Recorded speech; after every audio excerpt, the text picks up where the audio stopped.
사람들이 점점 불어나자 예수께서 말씀하시기 시작하셨습니다. 이 세대는 악한 세대다. 그들은 표적을 구하지만 요나의 표적 외에는 어떤 표적도 받지 못할 것이다. 요나가 니느웨의 사람들에게 표적이 된 것과 같이 인자도 이 세대에게 표적이 될 것이다.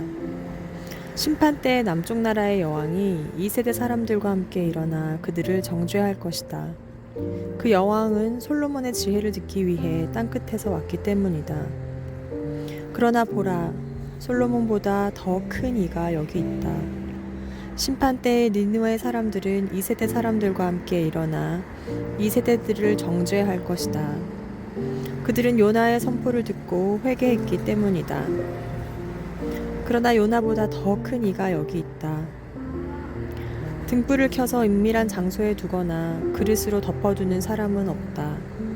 오직 등불은 들어오는 사람들이 볼 수 있도록 등잔대 위에 얹어두는 법이다. 내 눈은 내 몸의 등불이다. 눈이 좋으면 너희 온몸도 밝을 것이다. 그러나 눈이 나쁘면 몸도 어두울 것이다. 그러므로 내 안에 있는 빛이 어둡지 않은가 보라. 만약 너희 온몸이 빛으로 가득하고 어두운 부분이 하나도 없으면 마치 등불이 너희를 환하게 비출 때처럼 너희 몸도 온전히 빛날 것이다. 아멘.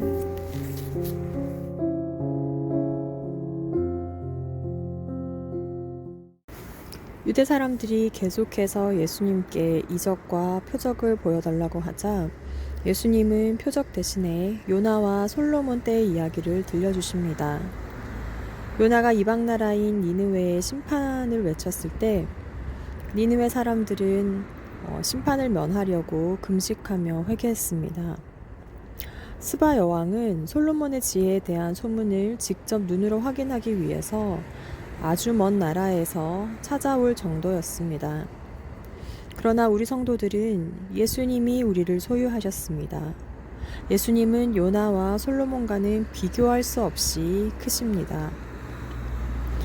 그러나 그 당시 유대 사람들은 예수님의 말씀을 직접 듣고도 깨닫지 못할 정도로 무감각했습니다.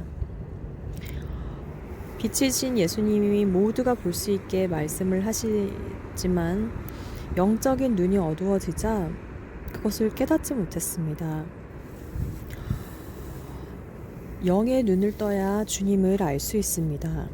어른들은 영의 눈을 영안이라고 부릅니다.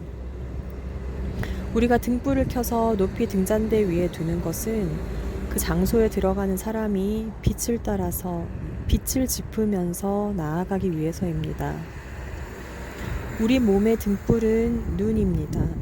여기서 눈은 영적인 눈을 의미합니다. 눈이 좋으면 온몸도 밝을 것이라는 말씀은 영적인 눈이 좋으면 예수님과 하나님의 말씀을 깨닫는다는 뜻입니다. 36절을 보면요. 만약 너희 온몸이 빛으로 가득하고 어두운 부분이 하나도 없으면 마치 등불이 너희를 환하게 비출 때처럼 너희 몸도 온전히 빛날 것이라고 말씀하십니다. 우리가 영의 눈을 뜨고 말씀을 받아들이면 말씀이 우리 친구들을 주장하십니다. 그러나 죄로 인해서 영의 눈이 어두워지면 하나님의 빛조차 볼 수가 없습니다. 너무나 어둡고 추운 세대입니다. 곁에 있는 한 사람이라도 내 조그마한 빛으로 밝히고 따뜻함을 쬐일 수 있다면 예수님의 빛이 친구들에게 이미 있는 것입니다. 주님의 빛을 영혼 속에 가득 담으시기 바랍니다. 주님의 말씀이 내 발의 등불 되십니다. 등불 되시는 복음의 빛이 친구들을 환하게 비춰주시기를 기도합니다. 하나님으로 우리 친구들의 존재가 반짝이기를 기도합니다. 기도하시겠습니다. 주님, 친구들에게 영적인 눈을 열어 말씀을 깨닫고 지키는 복을 담게 하시옵소서. 오로지 주님만을 바라보는 자들이 되게 하여 주시옵소서.